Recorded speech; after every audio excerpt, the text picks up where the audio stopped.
Today on the Topping Show, Matt Walsh goes viral for his take on inventions from America versus Somalia. Chicago Mayor Brandon Johnson says we can't use jails to solve violence. Representative Thomas Massie roasts Sill asset forfeiture as some cash is seized by the government in Texas. Lamborghini says their V8 is here to stay. And Spartan Mowers gets recalled because, whoops, they might just tip over and crash. All of that and much more on the Topping Show.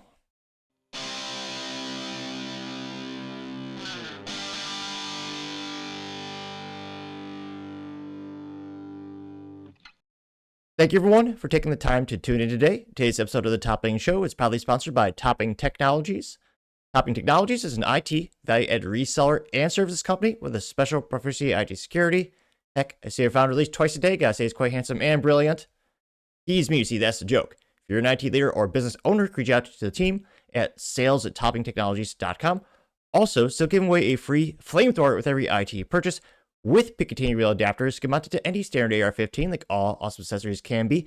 Go to toppingtechnologies.com and click the Flamethrower button to learn more and see me shooting a Flamethrower. And lastly, trying to get 6,000 subscribers by the end of the month, so if you click that button and tell your friends and your enemies, I would greatly appreciate it. Now going over to the business part of the podcast, you have Lamborghini saying their V8 higher RPM engine is here to stay. Though, really kind of wish it's still V12, but nevertheless. This is brought to us thanks to Caleb Jacobs, who's a writer at thedrive.com. And, I mean, it's good. Again, V8s are awesome. I would argue more of American than, if I'm getting an Italian vehicle, albeit owned by a German, well, I don't know, I'd want at least 10 cylinders, maybe, ideally 12, like the company was in their heyday, but nevertheless. Again, credit to Caleb Jacobs over at thedrive.com. And he says, quote, Lamborghini says its 10,000 RPM V8 will stick around for some time. Not long ago, it looked like high-performance gas engines might be forced into extinction by 2035. And that is because of the totalitarian evil government that is the EU. Because, again, they have a gas ban by 2035. Now, of course, they could manufacture it and then ship it to the United States, which would cost a pretty penny because, again, just like when you shop at Costco and you're buying all the components, buying in bulk, you get a better deal per price per unit. And if you're only making this for one market, the cost per unit of everything is going to go up. So again, it looks great, but it is so heartless and boring that there are only two pedal vehicles these days, only an automatic transmission, which that's just stupid. They're leaving out money on the table. People are willing to spend $1 million for a Lamborghini LP640 with a stick shift and a V12. I would argue one of the best combinations since peanut butter and jelly. Yeah, I think that's an accurate assessment to the combination of the glorious V12 engine and a stick shift, but I partially digress. You can see the Lamborghini there on the screen. And he says, quote, the Lamborghini Termiano is electrified, but it's not electric. There's a difference. Rather than dishing internal combustion for battery power, the manufacturer developed its new V8 that works in concert with electric motors to make 907 horsepower. You can argue it doesn't sound as good as the old Huracan's V10. He says, which I would push back. No, so lame. But it still revs to 10,000 RPM. According to Mr. Rachachi, the Tamero product line director, it's not going anywhere for a long time. You can see a close-up of the engine. The tumor of the electric tumor bolted onto it. Now, they say, quote, the drive spoke with Rachachi at a media event earlier this year. During the conversation, we asked the simple question, how are you thinking about the future of the V8? And he says, quote, we have talked about it, and it's an engine that's designed to stay for at least 2 life cycles. Because we carefully thought about what to do, and we have a plan of improvement for it. So we know what we have to do and how we can improve it in the future, unquote. They say given the Huracan's life cycle lasted 10 years, you can pretty much expect that the high-revving twin-turbo 4-liter runs deep into the next decade. It isn't hard to get him to talk more about the engine. Everyone at Lamborghini is very proud of it, considering they were able to maintain the astronomical rev limit while incorporating forced induction. In fact, the flat crank V8 revs higher than the Huracan's naturally aspirated V10 ever could. So again, there's something special about it. It's getting more and more rare these days because, well, spoiler, emission standards, fuel efficiency standards, all kind of fleet averages, but there's something nice about a naturally aspirated V10 or V12. Now, he says, again, according to him, 10,000 RPM was always the goal. He says, quote, its connection to the racing. The more sport engines are running over 10,000 RPM, and that was our entry point there. Then we have a little bit of space over 10,000, but nevertheless, this was a great target we gave ourselves. And it was given by the idea that we had to replace something iconic like the V10 with something that could be even more iconic. Which, hell no, as I think most of my friends would say. Yeah, You're not going to make a V8, granted, high revving. That's pretty cool. Turn turbo. That's really cool. But yeah, bastardizing it with, electricity and all that kind of stuff. That'll never be iconic. And again, granted, you're not buying Lamborghini because of reliability. It will be even more of a pain in the ass to actually take care of long term. I mean, look at some of these supercars from McLaren. McLaren P1 has a battery. Once it inevitably goes bad, it's over $100,000 to replace, just like Ferrari. A lot of these supercar manufacturers and hypercar manufacturers that try to put electrical doodads in them, very technical terms, I know, not only does it increase the cost of goods sold, it makes maintaining it long term, I would argue, nearly impossible. And the best metaphor for that is, smartphones. Electric vehicles and hybrids are like smartphones on wheels. Very expensive to maintain. You're locked in to basically only have one manufacturer that can do any work on it. And do you know anyone who has a phone that's over 10 or even more than 4 years old? Heaven forbid, 10 years old. Even if you wanted to, trying to actually maintain that phone with replaceable components, which again, batteries go bad. There might be a magical technology that comes out tomorrow. Always have to have that caveat because technology moves quickly. Again, lithium-ion batteries, most popular batteries for everything these days, they naturally degrade over time. Or if they're Samsung, they balloon over time. And yeah, good luck maintaining that. I would also argue less fun, but again, I'm more of a purist. My vehicles always have a stick shift in a gas engine, which, yes, I know that is a very unusual. I'm very weird in that regard. Well, many regards, but yeah, every car should have 3 pedals, also known as manual transmission. But back to the article. Lamborghini representative continues saying, quote, because it's unique, it's something that nobody else is offering. And that quote right there might be a reason for that. Again, if you're paying 6 figures for a vehicle, again, personally, I've never buy a hybrid at six figures. Well, I've never buy one to begin with. But you're getting a Lamborghini, I mean, I want at least 10 cylinders, if not 12. It's just, and again, I know times are changing. The business is moving in a different direction. The market is shifting with many people liking hybrids. I would argue that's more for the mid-market vehicles in terms of, price points and areas they're selling to. But I don't know. It's just something disappointing about having so much tech like that in a Lamborghini.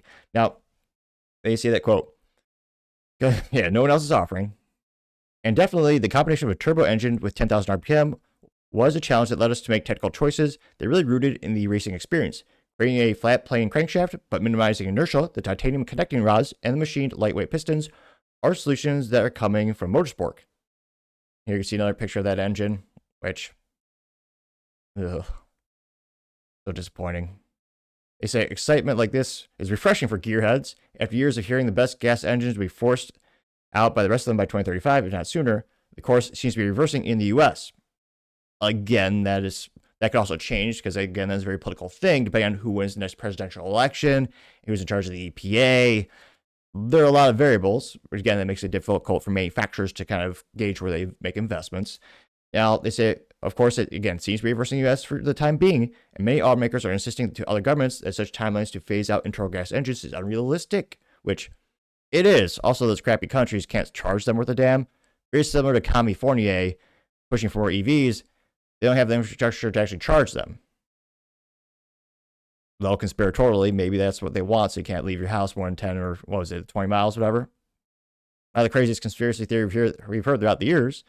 Now, they say, quote, there was even a time not long ago that Italy pressured the EU to exempt Lamborghini and Ferrari from future gas bans, because of the heritage and all, which, yeah, the EU is an evil totalitarian government. Italy and Germany should grow some huevos. That's Spanish. Yeah, close enough. I don't know that in German.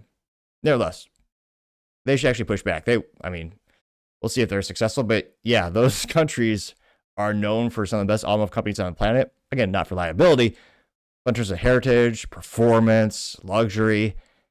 Yeah, and force them to make EVs, they will lose money and they'll lose to China. Because no one can beat China price point and ripping off technology. Now, continuing the article, they say, quote, finally, he asserted that Lamborghini plans to guard this particular V8 for the Tempero. The Urus SUV currently uses a 4-liter V8, and apparently this one won't fit there without significant modifications. And he says, I really think it's a signature, so something we have to limit to such possible as a Tempero, because it'll make that so much more, giving this a unique soul and unique driving experience. So to me, it's really important that it'll be a distinctive component for this platform. Unquote. Now, again, Caleb Jacobs says, I don't know. It feels like Lamborghini might budge if enough folks sign up on the dotted line for a limited run of 10,000 RPM Uruses, which there are probably a couple weirdos. I'd like a high revving RPM engine for an SUV. Though again, it's an SUV. The Lamborghini SUV is automatic only. The original Lamborghini SUV, that's crazy, stupid expensive. I would argue more fun though. Again, 12 cylinders of glory and a stick shift. Yeah, I'd choose that over the new SUV, obviously. But yeah, it's interesting that, again, they're finding ways to keep some gas engines in the product lines. And it's really cool. It revs up to such a crazy high RPM. But it would be even cooler if they were to just punch back, be like, you know what? We're going to make V10s. We're going to make more V12s. You know what? We like to make money. We're going to make the stick shift again. We haven't done that for over a decade plus. I think actually 2 decades. Time goes by way too quick. Again, the vintage, now vintage Lamborghinis with stick shifts, they sell for 2 to 3x more than the ones with the automatic transmission. Very similar to what you're seeing with Ferrari. They're literally leaving money on the table. Maybe they don't care because they usually just print money anyway. But I guess it's cool to have this little engine. We'll see how long they can hold out. But I don't know. To me, again, right now I got a Honda, so I'm not really looking in the market for a Lamborghini except maybe a Lego set. But if you won the lottery, you had to buy a Lamborghini, would you buy a new one with one of these engines? Or like me, would you look at maybe a little older Gallardo with a V10 and a stick shift? Or, well, if you really win the lottery, you got $1 million, get the LP640 with a V12 and a stick shift. I mean, personally, if I'm getting that, prancing bull on the front of the hood, yeah, it's going to have a stick shift and at least a V10. But that's just me. Let me know your thoughts in the comments because, as always, fascinated to hear what you have to say. Now, going over to the cultural part podcast, you have Matt Walsh going viral for his take on inventions from Somalia versus America. Now, this is from Matt Walsh's blog on X, in which is just hashtag Matt Walsh blog. And he says, quote, I asked ChatGPT for an exhaustive list of all innovations by Somalians through all of Somalian history. It can only come up with 5. Now, again, this is according to ChatGPT. And he says, this is his question precisely. A complete list of documented, wholly original technologies invented by Somalians is as follows. 1. Anti-landmine mechanical trigger device. 2. Solar desalination dome system, Portland prototype. CAC mobile warning system. Somalian fire suppression foam chemical variant. All right. And traditional Somali wind-powered water lifting rig. That is 5. It says there are no additional verified cases in history or modern records. And it's going viral in part because you look at Minneapolis and New York City, those folks, especially those areas, having a huge impact in terms of people from Somalia immigrating there ever since the Obama administration. Again, much of it is legal immigration. A lot of it is, especially Minneapolis, a lot of it is scamming the government so they can get more free stuff. And Matt Walsh said, well, what about America? And here's just the first 50. And Matt Walsh said, quote, here's a list for the American inventions. By contrast, this is just the top 50. Which, 1, the lightning rod. 2, bifocals, which, fun fact, who invented that? That's right. The OG, Benjamin Franklin, which I should have suited up my Benjamin Franklin costume today. I apologize. That would have been a perfect pun. But nevertheless, you also have the Franklin stove, the cotton gin, the telegraph, Morse code, the revolver. I was going to say, one of my favorite quotes, God made man, who made him free? Sorry, God made man, who made man equal? Samuel L. Colt, he patented the Colt revolver, first successful repeating revolver in history, and it is, of course, iconic. So again, that's a fun fact of who invented the revolver, Mr. Samuel L. Colt. You also have the sewing machine, the safety elevator, I believe it was Elisha Otis. You also have the 10 at the steam-powered fire engine, the typewriter, the telephone, the phonograph, incandescent light bulb, motion picture camera, air brake system, skyscraper steel frame design, gasoline automobile, airplane, assembly line, and it has mass production method, FM radio, integrated circuit, laser, computer mouse, mobile phone, GPS, 3D printing, pacemaker. I was going to say that's almost going back to the revolver, the peacemaker, but nevertheless, this is the pacemaker, and it says, quote, implantable, defibrillator, artificial heart, hearing aid, microwave oven, which, fun fact, do you know who invented that? Well, I'll make it easy. You don't have to Google it or Brave search it.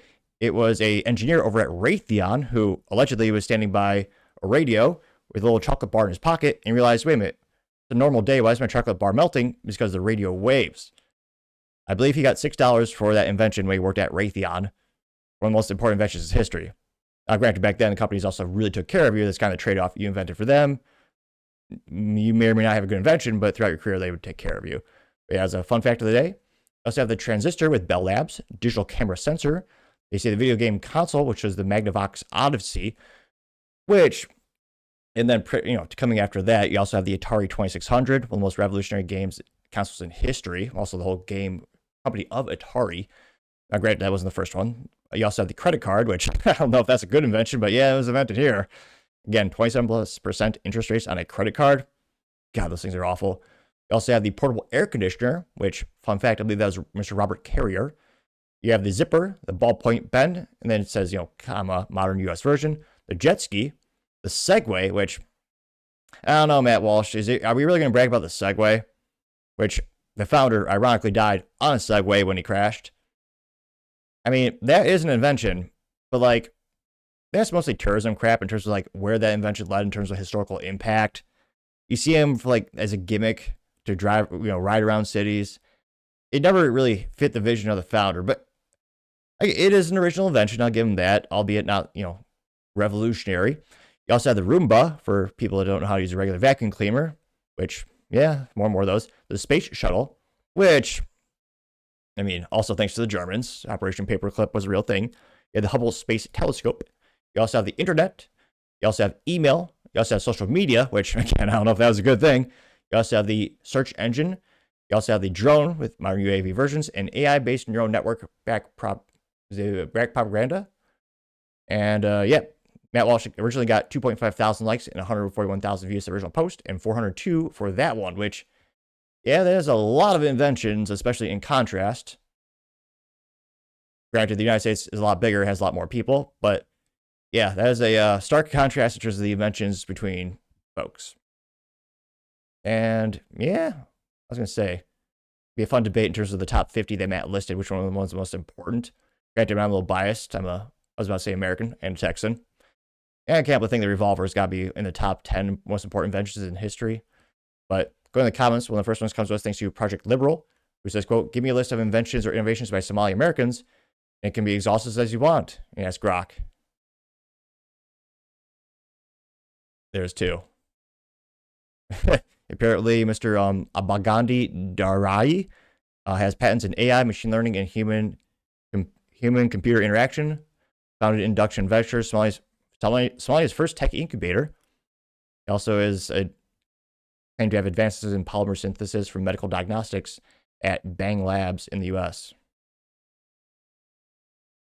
Going down more and more. Barefoot Pregnant says this and no Somalians. It's just a white gal playing tennis and golf. I don't know if that's a famous actress or model. Probably. That got 17 likes. One of the first comments, another one comes from us thanks to Britta, who says, quote, Somalian inventions, 6, send representatives to the U.S. to subvert our political system. Gained 23 likes, which, yeah, it is astonishing how many U.S. representatives from Somalia say that Somalia is their top priority, and we need to help that country. It's very important, they say. They also have MAGA T saying, quote, my top 5 list of Somalian inventions. Oh, geez. I tried to keep this moderately family friendly, so cover your ears if you have children listening. But again, this is from MAGA T, who says, quote, my top 5 list of Somalian inventions. 1, inbreeding. 2, piracy. 3, scamming. 4, rape. 5, terrorism. And that got 116 likes. That is one of the most popular comments, which, they definitely didn't invent those. In terms of the propensity or the statistics on, how much they commit, that's another thing, but, they didn't invent those things. Scamming. Come on. What was it? Oh, yeah, I thought that was the Prince of Nigeria. Which, again, I'm not a geographical scholar. Different country. One could argue perhaps a stone throw away. You also have, let's see here. Iham Ismail, who says, quote, keep crying. And when she says the ATM was co-invented by a Somali in the 1960s. There was a Somali engineer working at Barclays. You have the Somali military communication encryption, Cold War era. And then, what was this? Pioneer in Organic Chemistry, number 10. That person did get 41 likes. Maxwell Reed has a picture of a lion roaring, looking fierce, and says, Matt Walsh talking about Somalians. And then it's a cute little cat, or a cat that looks very timid, saying, Matt Walsh talking about Israel, getting 3 likes. Black Dumpling says, quote, Somalians innovated new and interesting ways to defraud Americans en masse. Am I wrong? Getting 113 likes, which... Captain Dreamer says, number 1 is probably just a stick, by the way, getting 252 likes. AA says, quote, in 2021, Somalia PhD student Mira Noor invented a small ring to cure leaking heart valves during surgery. She spent 3 years creating this medical innovation. I got 5 likes. That's pretty cool. Again, it's not 0. Double USN. I thought I had another dyslexia moment. I don't know if I am, but I sure do it a lot. That was USA, but it really is USN. He has a quote from Ben Shapiro, who says, quote, and by the way, I don't give a damn about your so-called browning of America. Color doesn't matter. Ideology does. Getting 8 likes, which, well, yeah, I mean, people keep roasting Ben Shapiro for that quote. And again, there's a lot of things you can roast Ben Shapiro for. It's a vast amount of data, a vast amount. Again, if you have shared culture and ideologies, I think that's what's important. Now, a lot of people come here don't have those, and I think that's why you're seeing more of a culture clash in the United States lately. Let's see.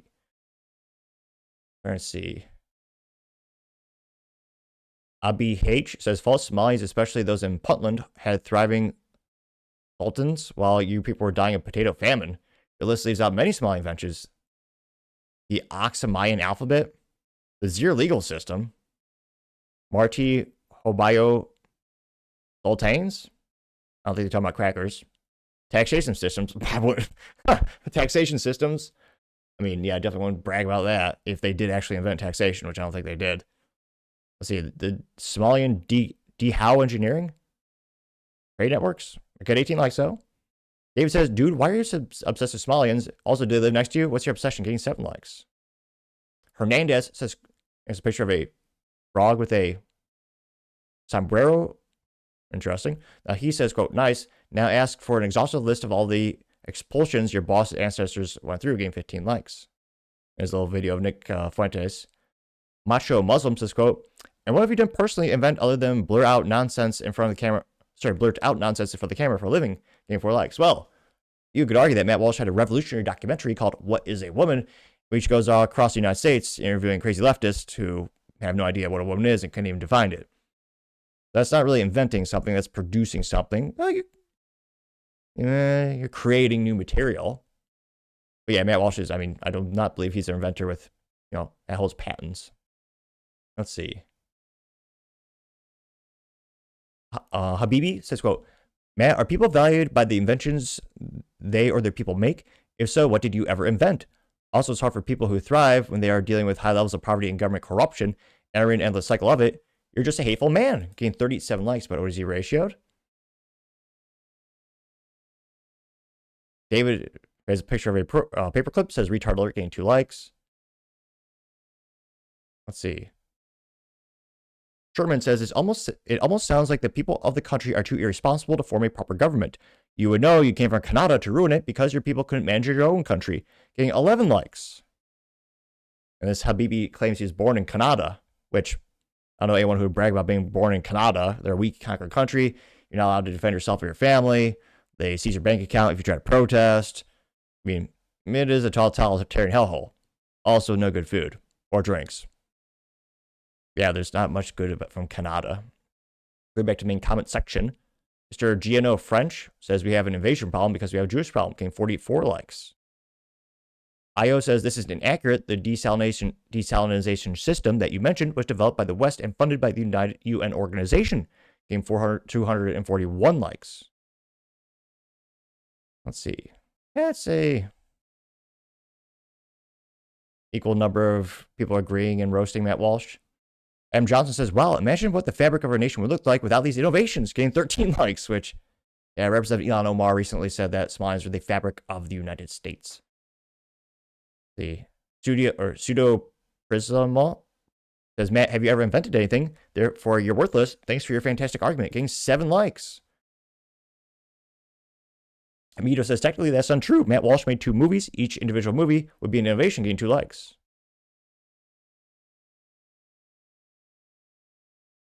Let's see here.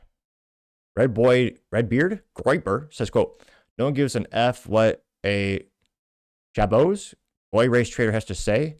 You work for Jewish spies. You get 78 likes, which the Chabos. Learn new words every day. I don't know if we use them in Scrabble, though, however. But yeah, I'd say about equal amount of people supporting and ratioing Matt Walsh. But let me know your thoughts and comments, because as always, be fast to hear what you have to say. Going over to the political part podcast, you have Chicago Mayor Brandon Johnson saying, well, you can't use our jails to solve problems like crime. Which, yeah, he really is that stupid. Now, Spartan Mowers thanks you and wokeness. And you see Chicago Mayor Brandon Johnson, which I'm sure the Chicago area, like the Chicago Bears, will be safe and great next year. That's gets dark humor and sports ball joke in one. Because, yeah, for about 100 years, they've been voting the same way in Chicago. They don't attract businesses. They don't attract people to move there. And businesses usually just flee as the crime continues to increase, as they do the same thing time and time again, which is to say being soft on crime. Now, again, this is Brandon Johnson. We cannot incarcerate our way out of violence. But actually, you could. If you just arrest every piece of shit who hurts people in Chicago, it would be a much better place. That is literally one of the main reasons for jails, actually. We've already tried that. No, you haven't. You have weak district attorneys, corrupt judges who just let them out time and time again, sometimes more than 70 times, as they abuse people, as they kill people. And we've ended up with the largest prison population in the world. Not large enough. Without solving the problems of crime and violence. The addiction on jails and incarceration in this country, we have moved past that. It is racist, it is immoral, it is unholy, and it is not... Are you saying it's racist to hold people accountable and put them in jail if they commit a crime? The way to drive violence down. Yeah. Spoiler alert, Chicago crime is not going down. Chicago violence is not going down anytime soon. Again, not an original idea of mine, but if you want to fix Chicago, it would be quite easy. First thing you do is throw in the military or the police there for a couple of years, double the police presence, and if someone breaks the law, throw them in jail 20 years. Make the streets safe. If you can do that, businesses will see that as a safe area. They would actually move in. They would invest in the community. They would set up stores over there, set up headquarters there. Also fix your tax issue. You steal a lot from corporations and people. Why would they want to move a business there when you're just going to steal a lot of their money? Another thing, again, you just make it safe and attractive for businesses. They would thrive. They won't, but it's not rocket science. Now, granted, if they were to actually fix problems in Chicago, they'd have nothing to run on, politically speaking, because they all go to the communities and go, oh, vote for me, I'll fix the issues, I'll make it safe. Yeah, they never change their policies. They keep electing radical leftist judges. Again, we've seen them let pieces of shit out of jail. What was it? 72 prior arrests for one of those pieces of shit? Set a girl on fire? 72 prior arrests? Why do they allow him to walk on the streets? Is it by design? Because they want innocent people to be hurt? So they'll vote for people to say, I promise I'll make it safe next time? Which, again, they never do. One of the worst places in the United States. One of those dangerous... When I was growing up, they called it Chirac. Because more people would die in Chicago than our soldiers in Iraq. That's how dangerous and terrible that place is. Now, also have a cultural issue as well. Look at Chicago. A lot of the violence is also gang on gang violence. A lot of stores being ransacked by individual perpetrators as well as organized crime. There are many issues just Chicago. Shutting down the jails or letting people out of jail even more is not going to solve anything. It'll make it almost unfathomable to think, but yes, it will make it worse than it already is in Chicago.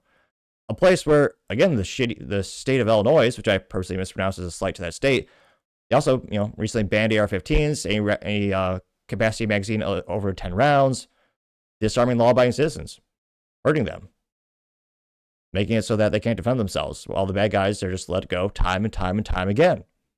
Now he's saying, oh yeah, our jails are racist. No, quite the opposite. In fact, many of these judges let people out because of the race sometime. They've been calling it social justice. They've been calling it prison reform. How is that working, Chicago? Again, it's not safe. No one wants... There's one reason people go to Chicago is to visit family. That's a joke that I've had, not me personally. That's a joke of the Midwest for decades. That's the one reason people visit Chicago. I would argue it's not worth the risk these days, especially as there's so much crime in Chicago. One of the most corrupt, terrible places on the planet. And they keep voting for it time and time again. It boggles the mind. It's a definition of insanity. It's like the Chicago Bears. Every year they say, oh yeah, they'll be good next year. They got great defense. Yes, they've said that since I was in middle school, or as far as I can think back, remembering about sports balls. Spoiler alert, they won't get better anytime soon. It won't be safe anytime soon. They could fix it if they wanted to, yet they have no appetite to do so. And if you dare try to, like Trump is in some of these cities, they get irate and even threaten to arrest some folks. Not the bad guys, the actual good guys trying to fix everything. And he's saying, oh yeah, these jails are terrible. If anything, they need to double the size of the jails to fit more criminals in places like Chicago and get tough on crime. We've seen what a soft society is when we just let criminals out willy-nilly. Most leftist cities are like that. And it has deadly results. It's one of the reasons a business will not invest in Chicago is because of the crime. Why would you ever move? And again, the importance of businesses, again, people get jobs, move up in the world, become self-sufficient or self-reliant. Conspiratorially, maybe the government doesn't want that. Maybe they want you to be eternally dependent on the government. That's why they give you everything for free in places like Chicago with all the welfare and all the government handouts. Perhaps not a conspiracy for another time. However, again, businesses are not attracted to Chicago. Very similar to places like California. A lot of them have been leaving en masse. I still ask people, and apparently thanks to the comment section, allegedly one company has moved to California in the past 48 months. Hundreds have left. Same thing you see in Illinois. Same thing you see in New York. They have high taxation, high crime. Why would you ever move a business there? Especially with work from home. Chicago used to be really big for manufacturing many, many years ago. It used to be big financial many, many, many years ago. You could argue they used to be huge for retail. They used to be headquartered at Sears way back in the day as well. And again, if you ever visit Chicago, it's called the Sears Tower. Don't call it, no one calls it by the new stupid thing.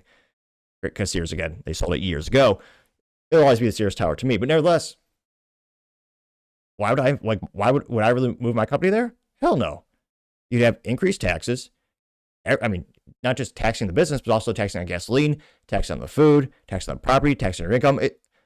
There's no reason for a business to invest in Chicago. Which, yeah, it's not good because the jobs will keep going down. And you have mayors like this where they get even softer on crime. And they're claiming the jails are racist. Again, it used to be no matter what you look like, you go to jail. Now they should let you out depending on what you look like, and not the way that the mainstream media tells us it is supposed to, or tells us how it is. Now, this got about 770,000 views and about 9.6 thousand likes. Again, credited to Wokeness. One of the first ones comes to us thanks to, well, I think it's handsome and brilliant, me, the Topping Show. I say, quote, LOL, Chicago is about to get a lot worse, getting 3 likes, which, yes, it will. Paul Suzupa says, quote, the addiction to jails is the problem, according to Mayor Johnson, not the addiction to crime, in 452 likes. Yep. Again, the crime in Chicago especially is so bad, even Walmart closed their stores. Because again, they had massive theft and their employees were being hurt. Again, Chicago has so much crime, Walmart didn't make a profit in the stores in 17 years that they had them there. 17 years they had a store there and it never made a profit once? Now, again, in terms of businesses, profit for loss, some major businesses at the corporate office, they'll reinvest in the company with employees, research development, marketing, and advertising. We're talking about the individual store. They never made a profit one time in 17 years because crime is that bad. Now, you also have the conservative alternative who says, quote, the majority of people who commit crime in America are black. If you want to call it racist, then so be it. Here, this is specifically firearm incidents per firearm incidents per 100,000, according to the CDC, WHO, and OECD. U.S. black was 19.8, U.S. Hispanic was 6.4, Finland was 3.3, Austria was 2.8, France was 2.6, Canada was 1.8, Czech Republic was 1.7, USA white was 1.7. I got 391 likes. Based electrician, good to see him back in the comments. He says, quote, a great start towards reducing violent crime would be jailing Brandon Johnson, 107 likes. One bad dude said he's a clown, getting 93 likes. The Regret Media TM says, quote, you go ahead and continue doing that, see what happens to you and your Teletubbies career, getting 23 likes. Ridiculous Takes says, picture of a meme. Brandon Johnson saying, quote, it's racist to put criminals in prison. And the British Chad guy goes, what not thing to say, getting 56 likes. Let's see. You have The Hope saying, quote, Mayor Brandon Johnson's statement challenges conventional approaches to crime by framing mass incarceration as both ineffective and inherently inequitable, saying we can't jail our way out of violence, spotlights the limits of punitive measures, imprisonment addresses symptoms, not the root causes like poverty, education gaps, and systematic marginalization. Calling it racist, he underscores that the criminal justice system is disproportionate impact on communities of color, turning law enforcement into a strict barrier rather than a tool for safety. The takeaway, true public safety demands investment in prevention, opportunity, community resilience, not just more cells. Again, a contrarian statement, but he did get 8 likes, though he's ratioed by Constantine, saying, quote, "That's a bunch of BS." He says African Americans are inherently more violent than everyone else. That isn't racism, that's reality. Says Buckley seems to be incarcerated his country out of violence. It doesn't seem to work. Or sorry, he says Buckley seems to have incarcerated his country out of violence, so it does seem to work. 11 likes. Now again, in terms of what's one of the biggest contributors of crime, well, if you look at statistics, who's committing the most crimes, a lot of them do come from single-parent households, in particular, single-mother households. Again, not every single time, but if you look at statistics on after the U.S. government started to, well, dramatically incentivize that to happen, it skyrocketed in every community. And again, that is one of the biggest predictors of crime. Not every time. I know there's some great parents out there who are doing it on their own, and some of them is no fault of their own. But if you look at how could we help this, well, instead of incentivizing breaking up with families, what if we were incentivizing nuclear families to stay together? Again, that would be a way to dramatically increase the community, really reduce the crime. Again, right now the government is incentivized to do the opposite. Again, that is a variable, but again, if you say that you're evil, they'll get you canceled on social media if you have any following. And yeah, in terms of being harsh on crime, yeah. I mean, look at Dubai. They're so harsh on crime. Again, you can't do that in the United States because unusual, we're against cruel and unusual punishment. In Dubai, if you steal something, what's a nice way of saying this? Chop off your hand. Dubai is so safe. You can leave car keys to like a Rolls Royce or a Bentley on the seat in your Bentley on the street. It won't get stolen. They have a very high trust society because they're so extremely tough on crime. Extremely tough on crime. United States, we have the opposite. I mean, you see it at the store. We have a culture that says, yeah, just do whatever you want. And again, that's due to a myriad of reasons, including also lawyers and insurance companies. When I was a bag boy over at the grocery store all those years ago, during our training, the little video that they gave us, they had a whole section saying, do not stop shoplifters. They're worried about lawsuits. And they also said you could potentially, insult a paying customer. But the main reason was they're worried about lawsuits.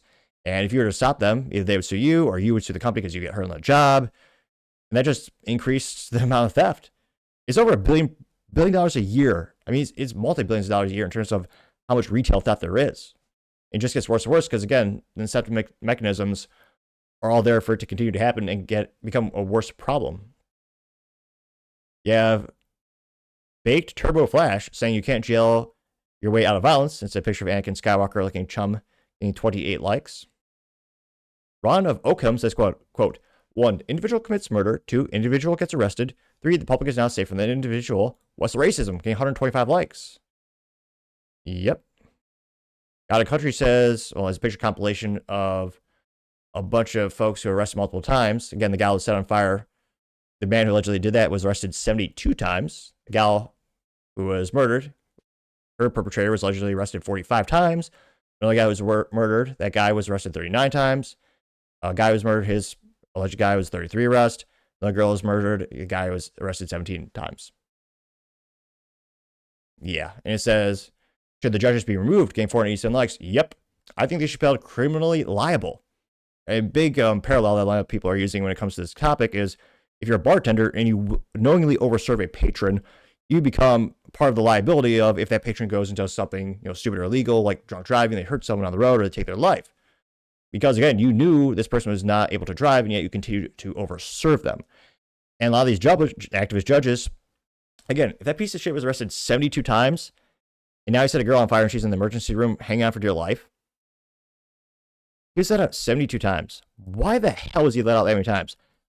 I understand, and from religious perspective, I understand part of faith is believing people that deserve a second chance, they can improve themselves, and to a certain extent, I believe that.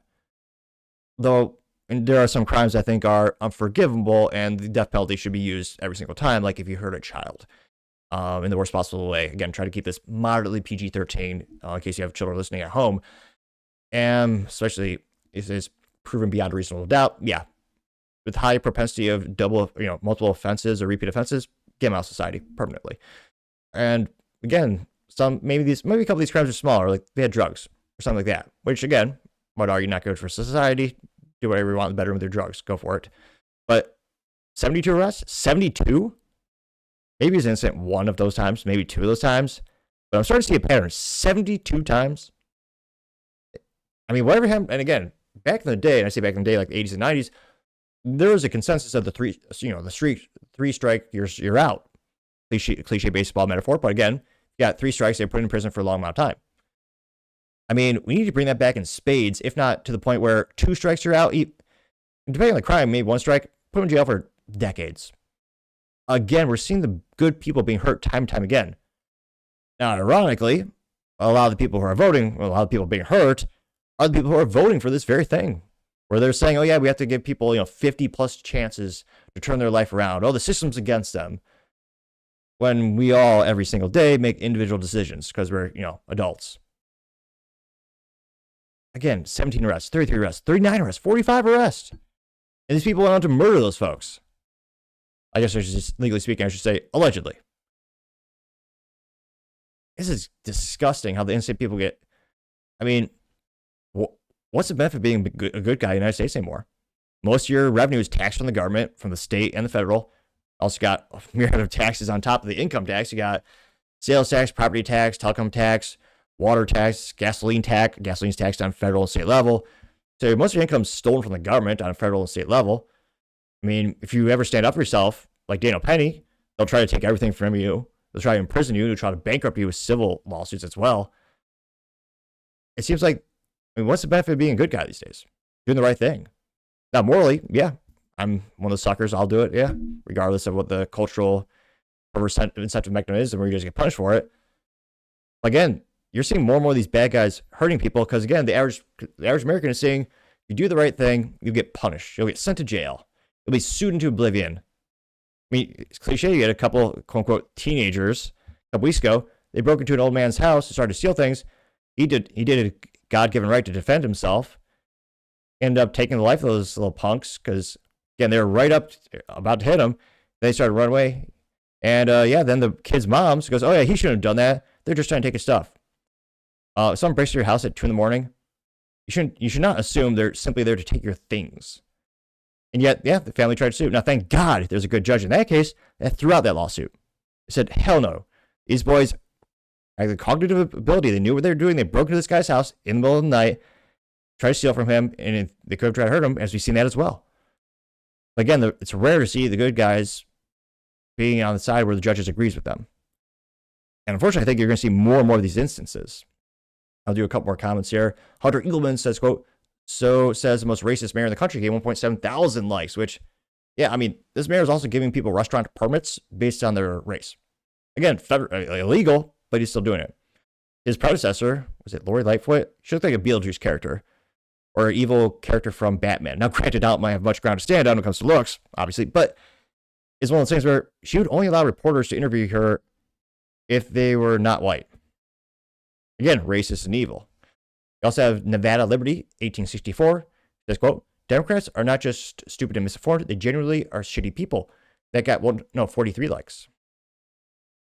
Bowtire says, quote, narrator, you can actually jail and execute your way out of violence very rapidly, getting 656 likes. Paul Robertson says, quote, he's such an effing insufferable moron, getting 414 likes. Dr. Michael Huntz says maybe if black people stop committing a majority of the crimes, it wouldn't be racist to jail them, getting 206 likes.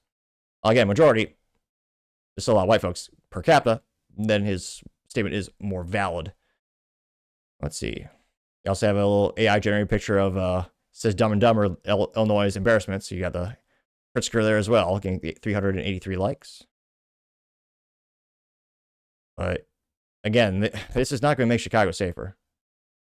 If anything, it's going to get worse. And it sucks because, again, there are good people in these cities. There are honest, hardworking folks who just want to make a living, provide for themselves, their families, and be a contributing member of society.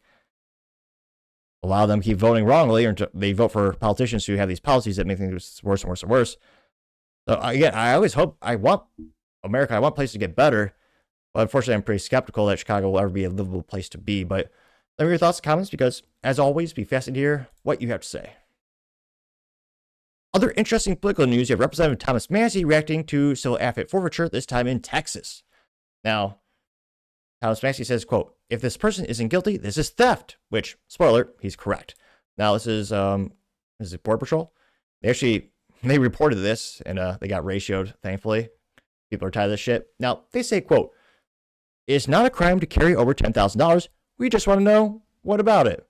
The CBP officers in Texas seized over $70,000 of unreported U.S. currency. A driver was referred for secondary inspection, during which officers in a canine unit found the money concealed in the vehicle. That got 13.4 million views and 2.8 thousand likes. And again, we'll get to Thomas Massie's, his comments, but this is from the original CBP post. One of the first comments comes to us thanks to Luke Rukowski, who says, quote, why did you steal his money? He gained 1.5 thousand likes. Ostrid says, this is theft, gained 164 likes, which, yeah.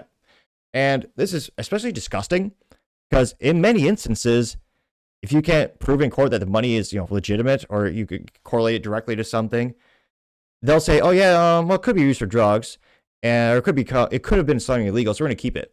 And the local police departments, when they seize it, get to keep some, if not all of it. Again, that's not the case every single time, but in many instances it is. And there's been reports, and I'm disgusted to say, in places like Texas, where the police bought a margarita machine for the freaking office with the money that they stole from someone. Now, one of the most rudimentary arguments that they use sometimes is, oh, it must be for drugs, because there's a little residue of drugs on a $100 bill. Spoiler alert, for decades, many $100 bills have a little bit of unsavory things on them because of the industry and them using that money. Doesn't mean that it was you doing it or it was from a crime that you committed. And it, again, it's a very weird, I'll just say it, it's a BS reason to take someone's stuff. Again, there's an instance where a gentleman he saw a car on eBay, or his old, I would call it electronicbay.com, but nevertheless, he saw a car on eBay, I think it was like 20 grand, talked to the guy, and instead of, paying over the wire, where again, there are fees, he said, I'll just pay cash. So he took the cash, put it in his car, drove over to the guy. On the way over, police pulled him over. He said, well, what are you doing here? Why you got 20 grand in cash? And I believe it was a Ford Corvette too. But it's an instance where, he says, I'm on this way, he even printed out, here's the description of the product. I'm going to this guy's address. I got a bill of sale ready to go, and I'm going to buy this vehicle. And police didn't believe him. So they took his cash. I mean, you see this time and time again. There's a veteran father, had a couple kids. He had, I believe, $7,000 in his car. The kids drive around these places. And because he didn't trust banks, which Lord knows you have no reason to trust banks these days, especially. And police took his money because they thought it was for drugs or something. Now, the burden is on you to go to court and say, here's where this money came from. It's not for use for drugs or illicit purposes. I mean, civil asset forfeiture is perverse and is theft, and it's been known for over a decade plus in terms of becoming a major problem. Now, originally, the concept, which was good, now granted, the age-old saying is the road to hell is paved with good intentions, was that it was another way for them to charge criminals to increase the amount of punishment on them, stack the charges, and that was the original idea. So if there's a drug bust, I see, here's a criminal with, all this Columbia marching powder, there's a bunch of cash, and, in that case, there's a high correlation, a lot of cash, a lot of Columbia marching powder, a lot of guys with illegal things. Yeah, that is probably why the money was there. They're going to take it. And yet now, innocent, hardworking people are suffering. This is why I'm so pessimistic when anyone in the government says they should get more power to do anything on the left or on the right. Because it seems to be the little guy or the innocent people always get screwed over more often than not. And Thomas Massie is right. It's theft. They're stealing from you. And again, now, if you're this person, again, maybe this came from illicit use. We don't know yet. But now you have to pay for a lawyer. Lord knows they're not cheap. You have to go to court and fight to get your property back. And they just took your property. It's perverse, it's disgusting, and it's akin of what they do in third world hellholes like Canada, as I pejoratively mispronounce it. And yet it's happening in our very country. I would argue in the very best part of the country, Texas. It's disgusting. Now going back to the comment section, you also have a very long name, Axiomic Enemy of the State, who says, quote, give them back their money, you effing thieving degenerates. Getting 33,000 likes. Yep. The disorderly veteran has a picture of a frog with a top hat, says frog of shame, says, if the frog of shame gets more than the original tweet, your tweet literally sucks. I get 10,000 likes. The Border Patrol people, again, they got 13.4 million views. They got 2.8 thousand likes, which, yeah. Clandestine says, quote, jokes on them, this is unconstitutional. And the two guys that are tied up with the gun behind them executing them, getting 2.9 thousand likes.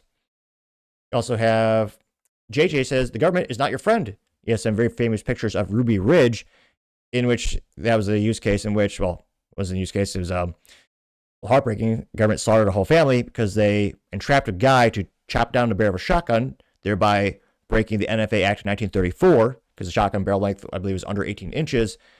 And they stalked out his property, and they executed his entire family. Because they showed up in ghillie suits. The kid sees that, or the gentleman's kid. He sees strangers on his property in military gear. Again, you didn't see any U.S. military logos or anything on it. He rightly thought, well, we're in the middle of nowhere. There's guys that we don't know disguised on our property. Let me stop this. And they killed the wife, also, who was just famously standing there. They stalked this family so much, it gets... You watch the documentary, it's discussing the evil, how the government is. They got 1.8 thousand likes. Mr. Guns and Gear says, how about no? Gained 3.3 thousand likes. Amir King says, how about it's none of your effing business? Gained 1,000 likes. Lima 6 Belt Fed says, quote, the government will steal your money and then brag about it on social media. How far have we drifted from what our founding fathers wanted? Gained 10,000 likes. Yep. Chip Water says, things like this are why people do this. There's a very famous picture of the Killdozer getting 703 likes. Mr. Leeds says, why should I have to tell you why I'm carrying cash with me and why would you take it if I was? Getting 11,000 likes. Let's see. The Padre says it's not a crime, getting 1,000 likes. Classic Liberal Caucus says, quote, usually we'd say get a warrant, but as you said, it's not a crime to carry over $10,000. Now, what is a crime? Stealing. The criminals here are you, getting 20,000 likes. Zuby says, quote, landed the free, getting 3.2 thousand likes.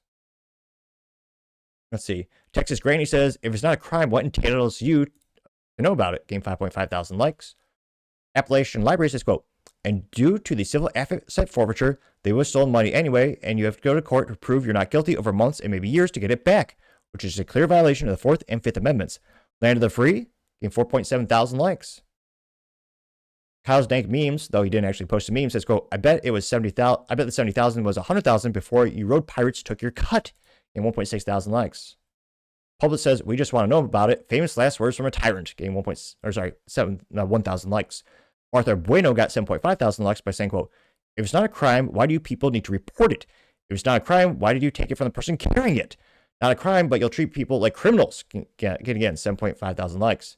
Oh, this is a great point. This is from Chris K, who says, quote, how dare someone not call and let you know that they're carrying a whopping 10 grand? And there's a news article from Fox 10 Phoenix who says, quote, Pentagon fails 7th audit in a row, unable to fully account for $824 billion budget, getting 960 likes. Yep.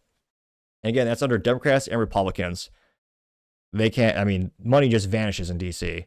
Lizzie says, you have no effing right to demand information on any citizen's legal currency. You're a gang of thieving thugs. Go F yourselves. Getting 4.8 thousand likes. So, again, this problem has been well known for over a decade. Comics have made jokes about it. Videos and use cases have gone viral. So, I'm very obviously frustrated. I'm skeptical if anything will ever actually happen. Now, Thomas Massie is saying, quote, again, if the person is guilty, this is theft. He's right. And I hope he introduces a bill to stop this thievery. Again, he's one guy. I'm pretty skeptical. Again, he got 8.2 million views and 83,000 likes. Thomas Massie, well, his first response is handsome and brilliant. Me, I say, quote, no one steals more from the people than the government. Also, civil asset forfeiture is BS. They charge an item with a crime, and they usually get to keep it themselves, getting 27 likes. Hodge Twins simply say 100%. They also have Freedom Cat saying private citizen, public servant. Feds have gotten this simple definition. They need to be reminded, getting 15 likes. Again, I'm skeptical if this will ever go away, but let me know your thoughts, because, as always, be fascinated to hear what you have to say.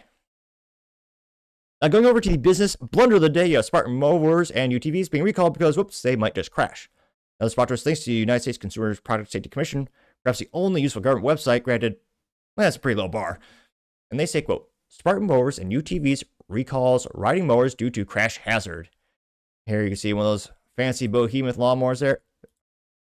Can't help but smile. Did they put a spoiler on that? I think they did. It might be a shelf, but I first thought it was a spoiler, which, I mean, some of them go pretty fast, but not that fast. Now, this is the 2025 Spartan SRT-XD and the KGZ-XD riding lawn mowers. They note the recall is due to a hazard with the riding mower's steering arm dampeners can be installed incorrectly, which can result in an unexpected bouncing motion and a loss of operator control, posing a crash hazard affecting 650 units. Whoopsies. Now, let's see. They say consumers should immediately stop using the recalled Spartan riding mowers and contact authorized Spartan dealers to schedule a free inspection and repair the steering arm dampeners at the dealer's location. To verify if your Spartan mower is affected by the recall, you need your Spartan mower's model and serial number. To confirm whether it is affected, visit joinspartannation.com/recall information. They note that to find a Spartan authorized service dealer near you, go to Spartan's website, joinspartan.com/dealer locator. And for the price point, they should have been a lot better quality, and unfortunately, they did not get ahead of the recall. Now, they've received 15 reports of the mower bouncing unexpectedly while in use, including one report of a minor injury. However, again, still not good. It involved scrapes and bruises. But thankfully, again, no one's passed away. No one's lost limbs over this. So again, there's a silver lining there. But they did not get ahead of this recall. And again, it's one of those things where when it comes to a product having issues, I understand if it's under $15. Yeah, you got narrow profit margins. You might not have time or resource allocation to have, a whole fledged team of lawyers and quality assurance folks to make sure it's right. But in this case, this costs more than my Honda, and I love my Honda. These are sold at Spartan dealers nationwide from February 2025 and October 2025 for between, geez Louise, $16,400 and $19,700. Which again, let's round up. Let's say $19,700. Let's round up to $20,000. Like $22,000 if you round up after you're stolen from via sales tax, which in Texas is 8.25%. You're spending almost a new Honda Civic or a really good, nice used Honda Civic Si on a lawnmower. Now, granted, at this point, I would guess these are more often than not used by businesses for, commercial purposes. Now, that being said, that's even worse because, again, that's your main way to make money. And now this is decommissioned. You shouldn't be using it. You need to have it repaired, possibly. And these were even more embarrassing. It's supposed to be America, make good things. They're actually made in the United States, in Bentonville, Arkansas. And again, I'm one of those folks where I love to buy made in the USA. I make, knock on wood, I make my own tables. I have a few. I love it's one of those things where if it's a little bit more, I'd rather support my neighbors. Not literally my neighbors, but you know what I mean. I'd rather support American engineering, American made. And it's kind of a hard thing. And you usually expect a more premium quality product because, frankly, that's one of the few things they can make here. They have to charge higher prices, so got to aim for a higher quality product. And in this case, again, thankfully, no one's died, but it's an issue. If you have a fleet of these, if you got 10 or 20 of these things, and you're running them all over your neighborhood or all over the state, depending on how big the company is, now you have a lot. You have to stop. Granted, it's getting to the point where there might be one or two more lawn mowing sessions in the season. It's getting to the end, but again, it still isn't good. And again, you're spending the price of the car on this. I'm not sure who's in charge of the quality assurance department. So I gotta say, Spartan, with your lawnmowers, you are certainly the business blunder of the day. Thank you, everyone, for taking the time to tune in today. Again, try to get 6,000 subscribers by the end of the month, so click that button. I greatly appreciate it. Also, give me a thumbs up, thumbs down, or comment. It's a great way to give me some additional feedback, letting me know how I can make the show better and better. Lastly, don't forget to take time to tell your family, tell your friends, tell your coworkers, heck, tell your enemies, everyone. Just stay safe and fight the good fight.